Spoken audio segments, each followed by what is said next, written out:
Hello नमस्कार दोस्तों, मैं हूं गोविंद शर्मा। ए स्टडी में आपका स्वागत है। जैसे कि अपने JE Rajasthan JE state JE other state JE चल रहा था, बेचा उसमें सोइल चल रहा है। ठीक है, सोइल के अंदर भी अपन ने परमोबिलिटी स्टार्ट कर दिया था। ठीक है, जेई लेवल की क्लासें अपनी जो चल रही हैं, और आप आई होप कि आप रिवीजन कर रहे होंगे और क्वेश्चन को निकाल रहे होंगे। देखो, सबसे बड़ी बात यह है कि आप क्वेश्चनों को जितनी प्रैक्टिस करोगे जब भी चीज़ें समझ में आएंगी। थियोरटिकल स्टडी से कुछ भी नहीं होगा।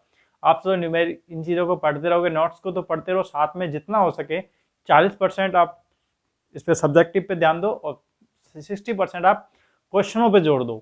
क्योंकि कई चीज़ें कॉन्सेप्ट ऐसे होते हैं कि अपन कितना भी पढ़ लें, कॉन्सेप्ट यहाँ क्लियर नहीं होते हैं।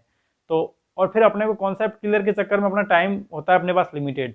तो आपने क्या करते हैं कि क्योंकि आजकल जो क्वेश्चन पैटर्न रहता है वो सीधा अपने को पता है कि पिछले प्रीवियस ईयर्स के जितने पेपर हैं 10 से 15 साल के, तो हमें पता होता है कि उसी पैटर्न पे पेपर बनना होता है।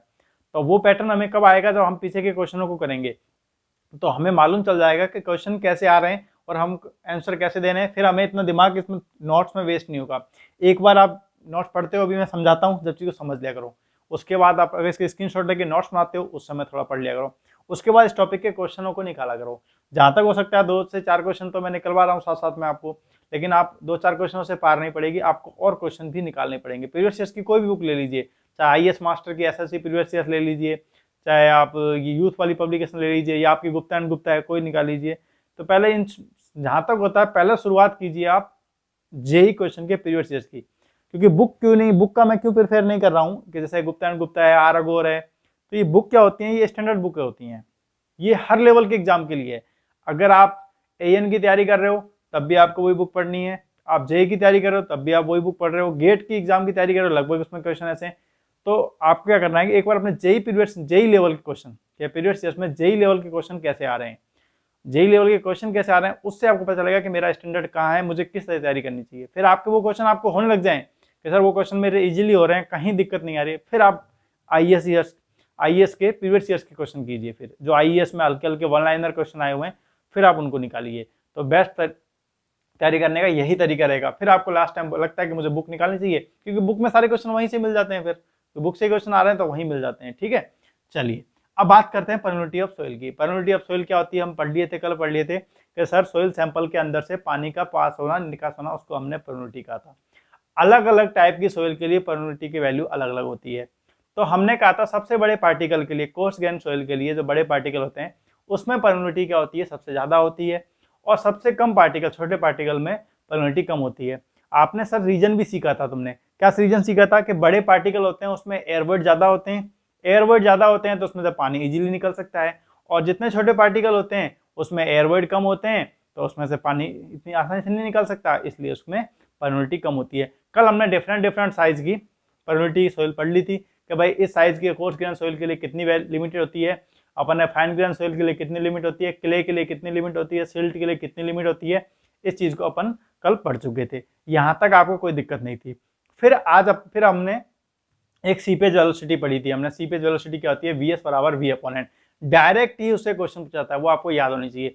डायरेक्ट ही क्वेश्चन पूछाता है, या उसका फॉर्मूला पूछा जाता है, या उस पर न्यूमेरिकल पूछाता है, वो आपको याद होना चाहिए। फॉर्मूला क्या था, वीएस बराबर वी अपॉन एन। क्या थी, वेलोसिटी अपॉन में रेगुलर वेलोसिटी अपॉन में पोरोसिटी। पोरोसिटी क्या होती है sir, volume of void upon में वी, टोटल वॉल्यूम। तो ये भी आप पढ़ चुके हो। अब हमने आज पढ़ेंगे मेथड अपन परमिलिटी के, क्या अपन को किस किस मेथड से अपन परमिलिटी निकाल सकते हैं। तो सर परमिलिटी निकालने के लिए एक तो क्या होता है, फील्ड मेथड हो सकता है, और एक लेबोरेटरी मेथड होता है। लेबोरेटरी और फील्ड मतलब जो लैब के अंदर किया जाए उसको लैब मेथड बोलते हैं, जो फील्ड के अंदर ऑन द ग्राउंड किया जाए उसको अपन फील्ड मेथड बोलते हैं। तो सबसे पहले अपन क्या बात करेंगे इसके मेथड की। देखो क्वेश्चन यहाँ से क्या आता है, जब आपसे मेथड पूछता है, सीधा क्वेश्चन बताता हूँ, ये 3 मेथड अपने कांस्टेंट, वेरिएबल मेथड और कैपिलरी मेथड। ठीक है, ये अपने 3 टेस्ट हैं। ये तो बहुत कम पूछा था, ये तो पूछा जाता है आपसे, इन 2 से ही क्वेश्चन आता है। कौन कौन से, एक कांस्टेंट हेड मेथड से और एक वेरिएबल हेड मेथड से। क्वेश्चन क्या आता है कि भाई कौन सा मेथड किस प्रकार की सोइल के लिए यूज किया जाता है। मैक्सिमम 99% क्वेश्चन जो मेथड आता है यहीं से आता है कि कौन सा मेथड कोर्स ग्रेन सोइल के लिए कौन सा मेथड यूज किया जाता है, या फाइन ग्रेन सोइल के लिए कौन सा मेथड यूज किया जाता है, या फिर आ जाएगा कांस्टेंट परसेंटेज मेथड है जो किसके लिए यूज किया जाता है, या वेरिएबल हेड में टेस्ट है वो किस प्रकार की सोइल के लिए किया जाता है। तो आपको सीधा, इसलिए मैंने इसका जो सारांश है वो यहीं लिख दिया है इतना सा, बाकी अपन डिटेल में पढ़ेंगे। और इनके डेरिवेशन ऑब्जेक्टिव पर्पज से याद करने की आवश्यकता नहीं है। अगर बीटेक या डिप्लोमा की क्लासों में सब्जेक्टिव सोइल चलेगी तो वहाँ मैं इनके डेरिवेशन विद डायग्राम कराऊंगा, वहाँ समझाऊंगा। तो वहाँ आपको लगता है सीखना तो वहाँ चलेंगे, जब वहाँ देख लेना। लेकिन ऑब्जेक्टिव में तो सीधा इसका न्यूमेरिकल आएगा, सीधा फॉर्मूला याद रहना चाहिए सीधा। इसका डेरिवेशन छोटा सा था इसलिए मैंने करा दिया, इसका बड़ा था इसलिए मैंने सीधा फॉर्मूला लिख दिया, क्योंकि अगर एग्जाम में पूछेगा ऑब्जेक्टिव में तो डेरिवेशन तो पूछ नहीं सर आपसे कि भाई डेरिवेशन कैसा है, उसे तो सिर्फ फॉर्मूला कितना है वो याद रहना चाहिए आपको। तो अपन उसी पर्पज से तैयारी कर रहे हैं, सिर्फ ऑब्जेक्टिव पर्पज से, ठीक है। सब्जेक्टिव क्लासें जो अपनी चल रही हैं आरसीसी की खत्म हुई है, डिप्लोमा बीटेक की क्लास है वहाँ अपने आरसीसी में सिंगली डिजाइन ऑफ बीम पूरा कराया, डब्ल्यू पूरा कराया है, और अपने बाकी अदर क्लासेस उसमें सोम चल रही है, एफएम भी चल रही है, तो वहाँ अपन पूरे डिटेल में पढ़ रहे हैं। लेकिन यहाँ जो जेई वाले बैच में है उसमें ऑब्जेक्टिव पर्पज पढ़ेंगे, ठीक है। आज अपन बात करते हैं, कल तक यहाँ हो गया था, तो आज नेक्स्ट हेडिंग है आपकी determination of coefficient of permeability. Coefficient of permeability को निकालने के कौन कौन से मेथड होते हैं, कौन कौन से मेथड होते हैं। तो आपको पहला कौन सा मेथड याद रखना है, कांस्टेंट हेड मेथड। कांस्टेंट दिख रहा होगा, नहीं दिख रहा बोल रहा हूँ, constant head test, constant head test, constant head test. दूसरा है variable head test, variable head test, इसका दूसरा नाम है मूविंग हेड, दूसरा नाम है इसका मूविंग हेड, तीसरा नाम है इसका falling head, moving head, falling head. तीनों में से एग्जाम में कई बार कोई सा भी नाम आ सकता है। अपन क्या करते हैं, वेरिएबल हेड याद कर लेते हैं, लेकिन एग्जाम में पूछ लेता है मूविंग हेड मेथड कौन सा था, किस प्रकार की सोल्व लेता है, तो वहां अपनी गाड़ी फंस जाती है। इसलिए मैंने तीनों नाम एक जगह लिख दिया, आपको दिक्कत नहीं आएगी। वेरिएबल हेड टेस्ट भी एक ही बात है, मूविंग हेड टेस्ट भी एक ही बात है, फॉलिंग हेड टेस्ट भी एक ही बात है। तीसरा है कैपिलरी टेस्ट, तीसरा कौन सा है, कैपिलरी टेस्ट। अब यहाँ पे क्वेश्चन आता है कौन सा टेस्ट किस प्रकार की सोइल के लिए कहता है। पहला कौन सा था, कांस्टेंट, सी से कांस्टेंट, सी से कोर्स, सी से कांस्टेंट, सी से कोर्स, याद रह जाएगा। सी से कांस्टेंट, सी से कोर्स, मतलब कोर्स ग्रेन सोइल के लिए, मतलब नॉन कोएजिव सोइल के लिए, बड़े पार्टिकल के लिए, ठीक है। कोर्स ग्रेन सोइल के लिए कांस्टेंट हेड मेथड, एक को याद कर लिए दूसरा अपने आप हो जाएगा। तो variable head, moving and falling and किसके लिए गया सर, फाइन ग्रेन सोइल के लिए, इजीली हमें याद हो गया, मतलब सिल्ट के लिए, ठीक है, कोएजिव सोइल के लिए। Variable, moving, falling head test किसके लिए हो गया, फाइन ग्रेन। तो याद कर जाओ साथ साथ में, कल का रिवीजन करके आए हुए आप, आज आप यही याद कर जाएगा। कांस्टेंट हेड मेथड किसके लिए याद हो रहा है सर, कोर्स ग्रेन सोइल के लिए। फॉलिंग हेड, मूविंग हेड किसके लिए याद हो रहा है, फाइन ग्रेन सोइल के लिए। कैपिलरी टेस्ट किसके लिए हो रहा है, ये पूछा नहीं जाता है ना, इसका डेरिवेशन है कहीं भी, सिर्फ एक मेथड है, dry and partially saturated, dry and सूखी और पार्शली सैचुरेटेड, मतलब थोड़ी बहुत सैचुरेट में थोड़ा बहुत पानी की मात्रा हो, पार्शली सैचुरेट सोइल के लिए कहता है। अगर बाई चांस कल को क्वेश्चन पूछ भी ले कैपिलरी टेस्ट किस प्रकार की सोइल के लिए कहता था, ड्राई एंड पार्शली सैचुरेट, किसके लिए, परमिलिटी में। अब बात करेंगे अपन कांस्टेंट हेड टेस्ट की, कांस्टेंट हेड टेस्ट की, एक एक टेस्ट को बात करते हैं। अब देखो होता क्या है इसमें एक सोइल सैंपल लिया जाता है, उसमें से क्या है कि पानी को पास कराया जाता है। अब उसकी जो वेलोसिटी है, उसकी वेलोसिटी है, ये मान सोइल का सैंपल है, अब यहाँ से इसकी सोइल सैंपल की लेंथ है, इसमें से जो पानी मूव होगा, इसमें से जो पानी, यहाँ से पानी प्रवेश करेगा, यहाँ से पानी इंटर करेगा, ये पानी निकलेगा, तो किस वेलोसिटी से निकलेगा, कितना एरिया कवर करते निकलेगा, वही चीज अपन चेक करते हैं, कितना डिस्चार्ज होगा, कितना उसमें हेड लॉस होगा। तो वो चीज निकालने के लिए आपको क्या करना पड़ेगा, परमिलिटी ऑफ कांस्टेंट मेथड से। और वही चीज इसमें, बस दोनों का मेथड अलग अलग है, तो उसको अपन डेरिवेशन को पूरा समझने के लिए जरूरत नहीं है, उसको क्या चीज डेरिवेशन है, आपको डेरिवेशन करोगे तो वो आपको सोइल की क्लास में, जब उसकी डिप्लोमा डिग्री क्लास चलेगी वहां समझ लेना। ये अपन ने क्यों किया, अपन पढ़ के आ चुके हैं, क्यों किया अपन ने पहले ही लेक्चर में पढ़ा था, ये कैसे आता है, क्या आता है, मैंने सब आपको इससे पहले लेक्चर में सब बता दिया है। तो के बराबर क्यू एल अपॉन एच, ये भी मैंने कल आपको निकाल दिया मोस्ट फॉर्मूले के लिए, सबसे ज्यादा मोस्ट आपको सीधा याद रहना चाहिए, के बराबर क्यू एल अपॉन में ए एच।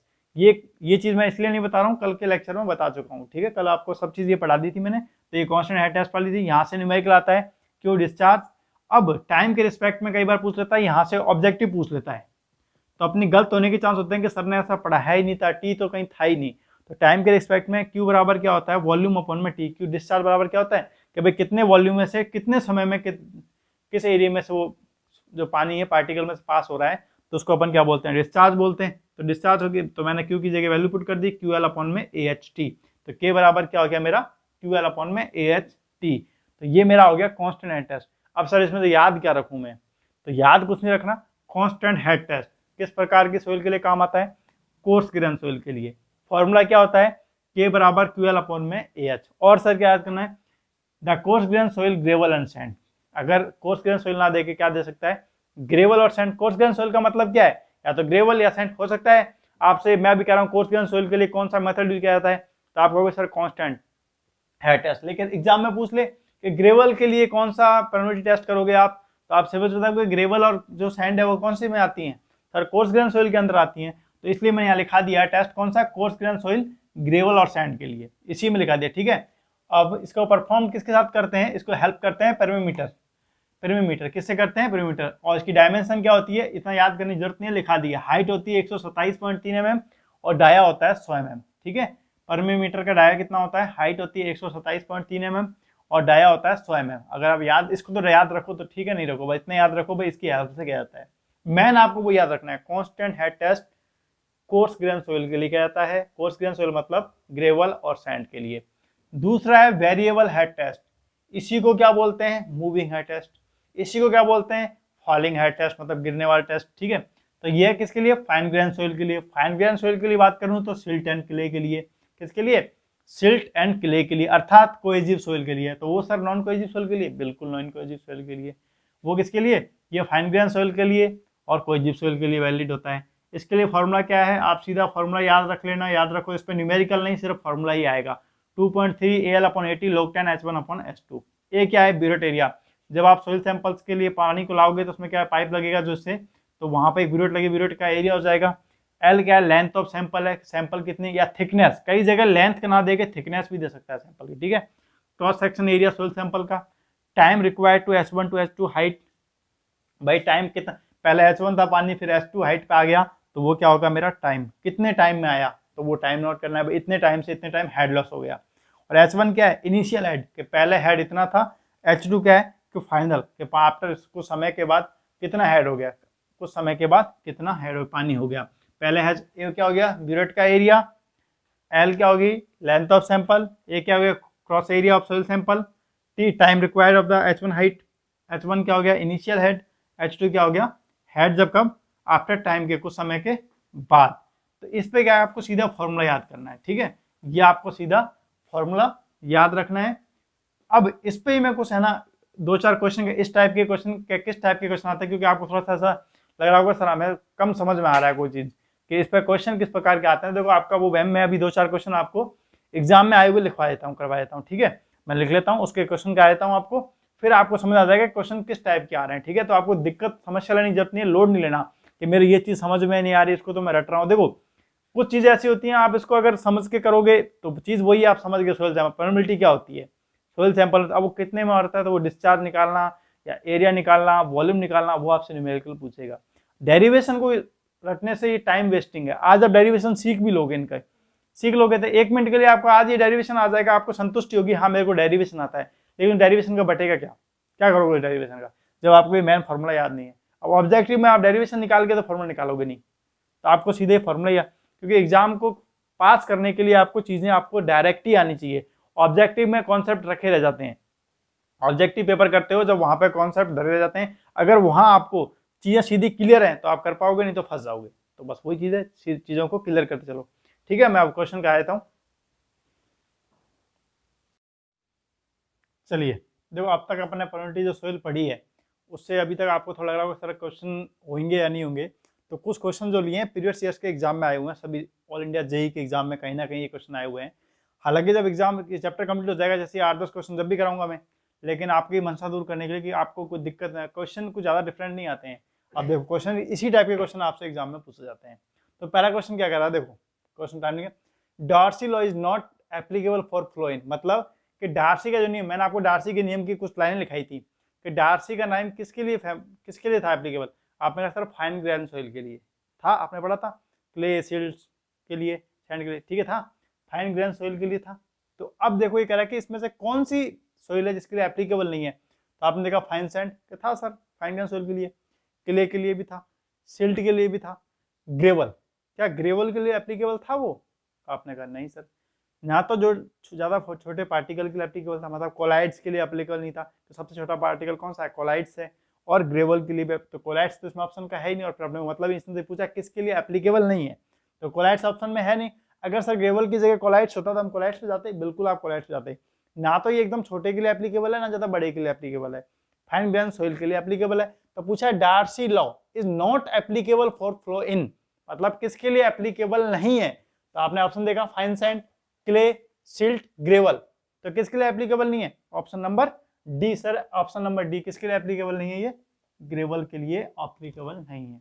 क्वेश्चन को स्क्रीनशॉट ले लेना, कभी कभी करते रहा करो। दूसरा क्वेश्चन करें, the constant head permeameter is suitable for. देखो मैंने कहा था अपन जो पेनल्टी के टेस्ट कर रहे थे वो किसके लिए कर रहे थे? परमीमीटर से कर रहे थे। अब ये कौन सा पूछ रहा है? Constant head, constant head. तो सी से कांस्टेंट, सी से कोर्स ग्रेन सॉइल, याद रह गया। लेकिन यहां मैं कांस्टेंट की जगह लिख दूं वेरिएबल सॉइल्स के लिए, तो फाइन ग्रेन सॉइल, याद आ गया दिमाग में? Variable, moving head, falling head test, तो फाइन ग्रेन सॉइल और constant head test coarse grain. C से कांस्टेंट, सी से कोर्स ग्रेन। कोर्स ग्रेन का मतलब सर सैंड और ग्रेवल, ऑप्शन याद रहेगा। ठीक है, अब इसके क्वेश्चन पे आते हैं। देखो, the constant head parameter is suitable for silty soil, नहीं सर। ऑर्गेनिक सॉइल, मतलब ही नहीं सर। कोर्स ग्रेन सॉइल, हाँ सर बात सही। आगे चलना, क्ले, नहीं। तो मतलब हमारा ऑप्शन ए भी गलत, बी भी गलत, डी भी गलत। तो option number C is right, coarse grain soil. C से कांस्टेंट हेड, सी से कोर्स ग्रेन सॉइल। क्लियर है बात? ऐसे ही क्वेश्चन आता है। कब आया था ये उत्तराखंड 2013 में, उत्तराखंड 2007 में, और भी कई बार आया अलग अलग स्टेट में एग्जाम में ये क्वेश्चन आए। घूम फिर के ये एग्जाम आते हैं। हो सकता है यहाँ पे क्या होगा, कोर्स ग्रेन सॉइल कौन से मेथड से निकाला था पेनल्टी में, तो यहाँ आ जाता है कांस्टेंट हेड टेस्ट। बस क्वेश्चन घूमेंगे, चीजें वही हैं। दूसरा बात करते हैं, तीसरा क्वेश्चन देखिए। तीसरा क्वेश्चन आपका क्या कह रहा है? Relationship between discharge velocity and seepage velocity. Discharge velocity और सीपेज वेलोसिटी में क्या रिलेशन है? तो आपने कहा सर ये तो सीपेज वेलोसिटी बराबर होती है डिस्चार्ज वेलोसिटी अपॉन में एन पोरोसिटी।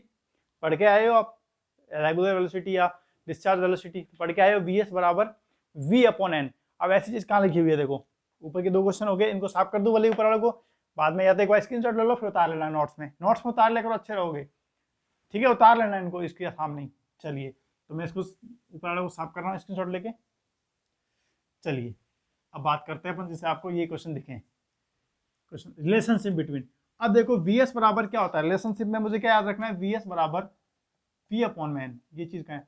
अब एग्जाम में कई बार कोई जरूरी नहीं है, यहाँ तो इजी सा दे रखा है सर, वीएस बराबर वी एन अपन ढूंढ लेंगे। ऑप्शन नंबर बी में दिख रहा है मुझे, relationship between discharge velocity and seepage velocity में दिख रहा है कि वीएस बराबर वी अपॉन एन। कई बार एग्जाम में क्या होगा, यहाँ पे देखे वो वी बराबर वी एस इंटू एन दे देगा, तो ये भी सही है। क्वेश्चन कहीं से भी आ सकता है, एन बराबर दे सकता है वी अपॉन में वी एस।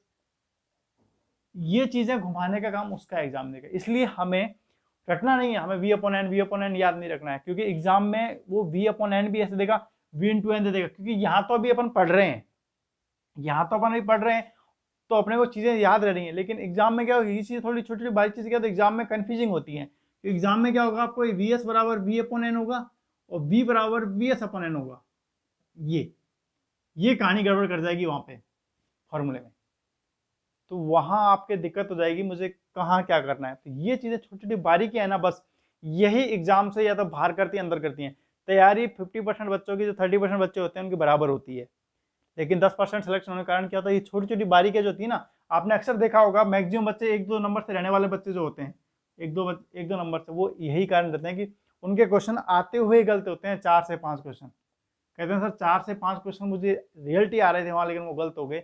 उनका रीजन ही यही होता है कि वहां पे छोटी छोटी बारीकियां जो होती है ना, ये गलतियां करवा देती हैं कि 2 डाउट में फंस गया, और 2 डाउट में फंस के वो ऐसे पे क्लिक कर जाता है जो उसे पता है कि ये गलत भी हो सकता है, जबकि पढ़ा हुआ चीज है वो क्यों? कि मैक्सिमम रिवीजन नहीं हो पाया। तो बस इसीलिए आप जिसको पढ़ो उसके कॉन्सेप्ट को क्लियर करके पढ़ो कि वेलोसिटी सीपेज वेलोसिटी अपॉन में डिस्चार्ज वेलोसिटी अपॉन एन होता है। बस ये ध्यान रखो, या सर्कल रखो, वीएस वीवी दोनों ऊपर रहते हैं, वीएस बराबर वी अपॉन एन। तो ये चीज आपको ध्यान रखनी है, ठीक है? समझ गए बात को?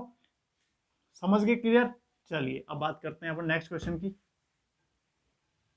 अब यहां से आपको न्यूमेरिकल भी आ सकता था, आपको हो सकता था डिस्चार्ज वेलोसिटी दे देता कि 25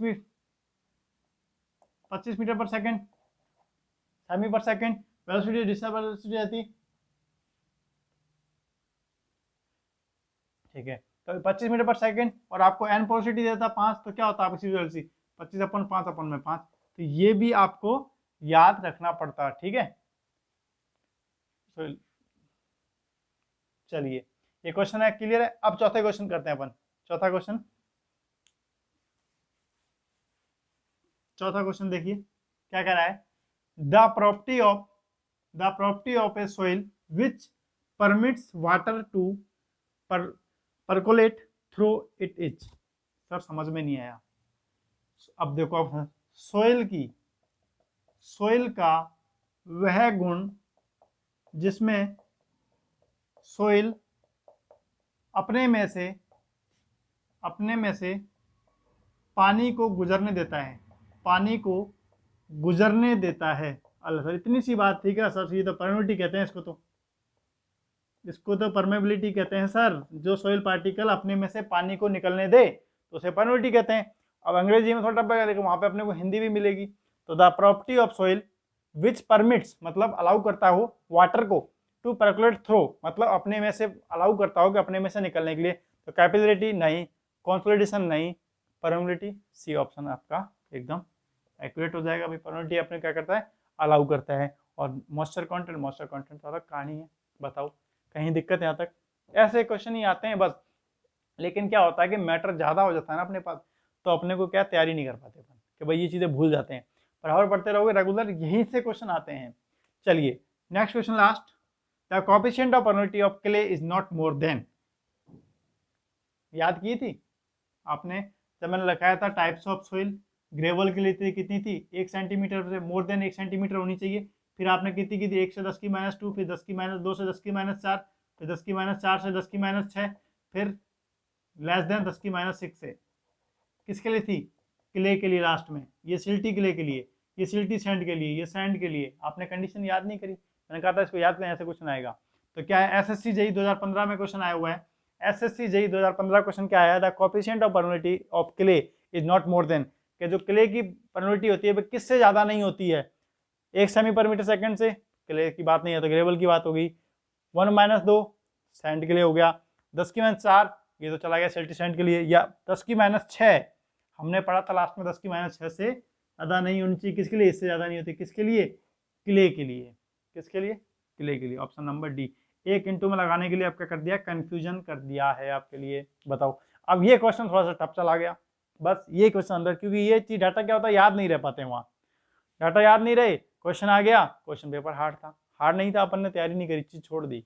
डाटा वाली आए नहीं, कोई दिक्कत नहीं। तो ये चीजें आपको जितना करा रहा हूँ वो तो आपको सारा याद करना है, क्योंकि मैं मिनिमम से मिनिमम करा रहा हूँ, मैं मिनिमम से मिनिमम करा रहा हूँ आपको। इसलिए आप इनमें से आप सोचो कि मैं कुछ छोड़ के चला जाऊं तो फिर आपकी गलतफहमी है, क्योंकि मैं खुद ही वो चीज करा रहा हूं जो आ रही हैं। फालतू चीजों को वैसे ही कट करता। मैं तो जितने शॉर्ट नोट्स बनवा रहा हूँ उतने सर्वे के भी आपने देखे होंगे सबसे शॉर्ट नोट्स हैं, और सारा कुछ अवेलेबल है। सारे जेईई के एग्जाम से आपसे सारे क्वेश्चन निकल रहे हैं। बस इसी प्रकार सोइल में कराऊंगा, जितना मिनिमम होगा उतने मिनिमम, क्योंकि एग्जाम टाइम में रिवीजन मिनिमम का ही हो पाता है, मैक्सिमम का कभी नहीं हो पाता है। क्योंकि ज्यादा डाटा होता है तो आप कैसे रिवीजन कर पाओगे? तो जितने मिनिमम और शॉर्ट नोट्स होंगे उतना ही आपके लिए बढ़िया रहेगा। ठीक है, चलिए अब इन क्वेश्चन को निकाल लेना। चलिए चलिए अब अपन आगे बढ़ते हैं, थोड़ा कुछ टॉपिक को और पढ़ लेते हैं, फिर अपन बाकी के लेक्चर को कल करेंगे। ठीक है, थोड़ा सा चैप्टर और रहेगा। इससे ये लिखना मेरे को इसलिए पड़ता है कि आप नोट्स बना रहे हो बस, नहीं तो मैं ये चीज़ों को लिखने सीधे पढ़ा दूँ, फिर आपके नोट्स नहीं बनते तरीके से, फिर आप पीडीएफ मांगते हो तो पीडीएफ की जरूरत नहीं पड़ती है। पीडीएफ में बहुत ज़्यादा लिखा हुआ है, जो नोट्स है उसमें बहुत ज़्यादा लिखा हुआ है जो कोई काम का भी नहीं है। आप फिर सर इतना समझ, इसलिए मेरे को ये मेहनत करनी पड़ रही है, क्योंकि मुझे बस आपके लायक ही लिखना पड़ता है कि भाई आपको क्या क्या जरूरत नहीं है। नोट्स तो बहुत बड़े हैं, तो नोट्स से तो पार पड़ेगी नहीं आपकी। और नोट्स लगभग मैक्सिमम कोचिंगों के नोट्स अपने ASTD जो टेलीग्राम चैनल है उसमें सारे डाले हुए हैं मैंने। आपको लगता है नहीं सर मुझे एक्स्ट्रा पढ़ना है, इनसे और ज़्यादा पढ़ना है, तो ASTD वाला जो टेलीग्राम चैनल है वहाँ पे सारा कुछ, सारे सब्जेक्ट के पढ़े हुए हैं, इसी के नहीं सारे पढ़े हुए हैं। मेरे खुद के लिखे हुए नहीं है, लेकिन अदर स्टडी जितने भी कोचिंगों के मुझे बेस्ट नोट्स मिलते हैं या बेस्ट बुक मिलती है तो मैं डाल देता हूँ वहाँ, क्योंकि अपने को सिर्फ काम से मतलब है, कहाँ से आ रहा है कैसे आ रहा है उससे मतलब नहीं है। अपना काम होना चाहिए, अपने को चीज़ समझ में आनी चाहिए। हो सकता है वहाँ उस नोट्स में टॉपिक मुझसे भी अच्छे कराए हुए हों तो आपको समझ में आए, तो वहाँ से देख लिया करो। ठीक है, अगर इम्पोर्ट कोई अच्छे नोट्स हों तो वहाँ भी मैंने डाले हुए हैं सारे, कई कोचिंगों के नोट्स हैं वो मैंने वहाँ डाले हुए हैं, और अपने तो मैं करा ही रहा हूँ बोर्ड पे साथ में। तो बस काम हो गया आपका, पहले इनको पढ़ लो, ये शॉर्ट्स हैं, ये आने लग जाएं, क्वेश्चन निकलने लग जाएं, फिर आपके पास समय बचा है तो इनको पढ़ लो, और मेरे हिसाब से तो आप एक ही नोट्स प्रिपेयर करो। ठीक है, अब बात करते हैं लैब मेथड होगी, कॉन्स्टेंट हेड टेस्ट मेथड हो गया, वेरिएबल हेड टेस्ट हो गया, और कैपिलरी टेस्ट हो गया। अब बात करते हैं फील्ड मेथड की। फील्ड मेथड में कौन कौन सा था? Pumping out test, field method क्यों करते हैं सर? देखो, अब एक लैब में मेथड करेंगे तो लैब में तो अपन एक सैंपल लेके कर सकते हैं बस, तो कोई गारंटी थोड़ी है सैंपल से ही आपको एक्यूरेट वैल्यू मिल जाएगी। भाई अपन एक सैंपल लेके ही तो आए हैं उस फील्ड से, तो एक्यूरेट वैल्यू तो नहीं मिलेगी। ठीक है, अपने टेस्ट कर लिया लैब मेथड के, ठीक है, अपना काम चल रहा है, लेकिन अपने को एक्यूरेट वैल्यू चाहिए, एक्यूरेट चाहिए, तो अपने को फील्ड, तो अगर आपसे पूछ जाए फील्ड में एक्यूरेसी चाहिए तो प्रोबेबिलिटी टेस्ट कहाँ पे करना चाहिए, तो आप कहोगे फील्ड में करना चाहिए। कहाँ करना चाहिए भैया? फील्ड में करना चाहिए। अब फील्ड में भी क्वेश्चन क्या आता है, कौन सा मेथड करना? दो मेथड होते हैं, पंपिंग आउट और पंपिंग इन, पंपिंग आउट और पंपिंग इन। तो आपको पंपिंग आउट मेथड यूज करना है। क्या होता है डिटेल पढ़ने की आवश्यकता नहीं है, बस इतना ही क्वेश्चन आता है ऑब्जेक्टिव में कि पंपिंग आउट मेथड होता है वो एक्यूक्लेट, एक्यूफार वगैरह, जो एक्यूटेट जो अपन किस किस के लेकर यूज करते हैं एक्यूलेट, जो मैं आगे के जब अपने इफेक्टिव स्टेज बाकी चैप्टर कराऊंगा तो वहाँ कहीं ना कहीं मैं इसको उस टॉपिक को करा दूंगा। ठीक है, तो अपने को इसमें डिटेल में जाने जरूरत नहीं, इसकी डेरिवेशन है तो वो अपने जरूरत नहीं, अपने सिर्फ इतना पूछ जाएगा कि अच्छी एक्यूरेसी के लिए कौन सा मेथड यूज करता है, फील्ड मेथड। और फील्ड मेथड भी बेस्ट कौन सा है, pumping out method, pumping out method होता है। फिर कुछ इंपेरिकल फॉर्मूले हैं, कुछ और अदर फॉर्मूले हैं जिससे अपन प्रोबेबिलिटी निकाल सकते हैं, कोएफिशिएंट ऑफ प्रोबेबिलिटी निकाल सकते हैं। वो तो अपन ने पढ़ लिए भाई, QL upon a constant head पढ़ लिया, वेरिएबल पढ़ लिया, तो कुछ एक दो फॉर्मूले और हैं जिससे क्वेश्चन आ जाता है। फॉर्मूले तो बहुत हैं, 4-5 क्वेश्चन है, लेकिन अपने को सारे नहीं पढ़ने। मैं सिर्फ कुछ इंपॉर्टेंट दो ही लिखवा रहा हूँ, दो ही करवा रहा हूँ। 5-6 फॉर्मूले मतलब नहीं है, क्वेश्चन आता नहीं है आपके लेवल का, AE गेट के लेवल में आते हैं, IES के क्वेश्चन आते हैं, वहाँ पर JEE में क्वेश्चन नहीं आते हैं। और एक आधी क्वेश्चन आ गया तो एक आधी क्वेश्चन से पार नहीं पड़ेगी, बस नहीं आता है और अभी तक आया हुआ भी नहीं है। अगर कोई न्यूमेरिकल होगा प्रीवियस से आया होगा तो मैं उसको करा दूंगा और वहाँ टॉपिक को क्लियर कर दूंगा। क्लियर बात? पहला फॉर्मूला है एलन हेजन फॉर्मूला। कौन सा? Elon हेजन formula. इससे बहुत बार क्वेश्चन आता है, मैक्सिमम 99% इससे क्वेश्चन आ जाता है। एलन हेजन फॉर्मूला क्या है? के निकालने फॉर्मूला क्या होता है, C इंटू D10 स्क्वायर। बस कितना है, K बराबर C into D10 square. D10 क्या होता है भाई? D10 क्या होता है आप बताइए मुझे, पढ़ाया हुआ है? D10 क्या होता है sir? Effective size of particle होता है, पढ़ा हुआ है, जिसका साइज 0.1 से 3 mm होता है। बिल्कुल शाबाश, पढ़ा हुआ है आपने। तो D10 का मतलब समझते हो। C क्या है? ये है आपका कांस्टेंट है। C क्या है? आपका कांस्टेंट है जिसकी मान 100 से 150 होता है, 100 से 150 होता है। C का है कांस्टेंट है, 100 से 150 ही लेना है, फिक्स है, 100 ले लेंगे मिनिमम। ओके। K क्या है? K पता है, कोएफिशिएंट ऑफ प्रोबेबिलिटी। ये सारा डाटा किसमें? सेमी पर सेकंड में, सेमी पर सेकंड में। किसमें?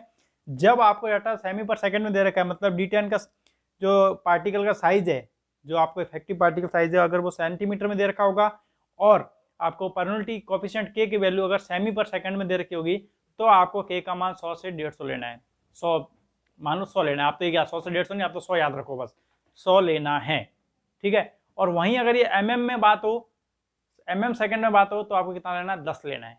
कितना लेना है? 10। यहाँ लिख दिया मैंने, D10 mm में, K mm पर सेकंड में, तो C आपको लेना है 10 से 15। वैसे आपको यही आएगा एग्जाम में। ठीक है, दूसरा बात है कंसोलिडेशन मेथड फॉर्मूला।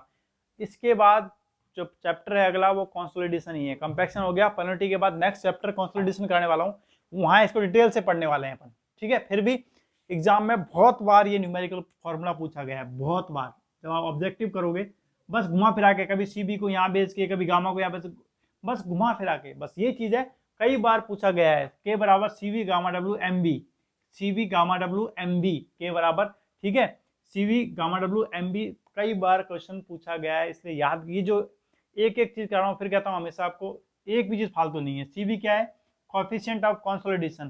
कंसोलिडेशन क्या होता है सर, एक बार बता दो, भूल गए वापस। कंसोलिडेशन कंप्रेसिबिलिटी में अंतर बताया था ना। कंप्रेसिबिलिटी में जो वॉल्यूम डिक्रीज होता है वो किसके कारण होता है? एयर वॉइड के कारण होता है। और कंसोलिडेशन में जो वॉल्यूम डिक्रीज होता है वो किस कारण होता है? कंसोलिडेशन के कारण होता है। किस कारण? वाटर के कारण, वाटर निकलने के कारण होता है। ठीक है, समझ रहे हो बात को? समझ रहे हो? क्लियर?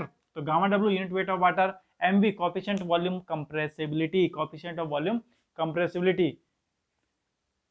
चल ठीक है, ठीक है, unit weight of water, coefficient of volume compressibility. समझ, ये दो फॉर्मूले आपको याद रहने चाहिए, ये दो फॉर्मूले आपके उंगलियों पे रहने चाहिए। फिर कह रहा हूँ इंपॉर्टेंट है।